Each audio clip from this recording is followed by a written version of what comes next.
The charismatic and resilient politician Nelson Chamisa, just like Botswana's newly elected president Duma Boko, shares numerous qualities that suggest he is poised to someday lead Zimbabwe. Sanabina Mashkwambla Gopana Vinzi, Iwa Chamisa and Duma Boko are just two sides of the same coin. Would subscribe or like or turn the bell icon. Timina Mnamon, both men are young, dynamic leaders with legal backgrounds, a strong religious grounding, and a deep connection to their faith, which they incorporate into their public personas and politics.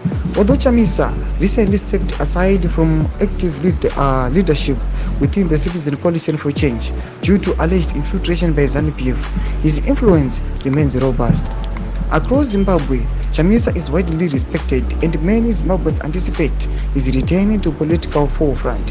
His leadership resonates with people who seek change as he represents a new generation of politicians committed to ethical governance and justice. Like Chamisa, Boko is a political leader who does not shy away from integrating his religious beliefs into his public life. Both men are regular churchgoers and draw inspiration from the Bible, frequently using scriptures, parables, and moral teachings to emphasize their messages.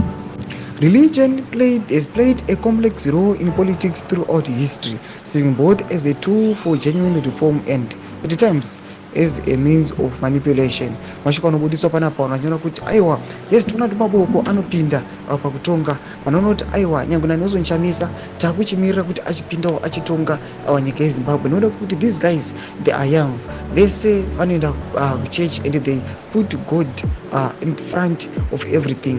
Vanoonekwa kunzi aiwa the alliance kana Nelson Chamisa akazowana mukana wekutungamira nyika yeZimbabwe, aiwa Southern Africa inova boosted. Tudze mafunguro enyu moti kudii pamusoro pechitiko ichi na comment section medu. So subscribe or like and turn on the bell icon.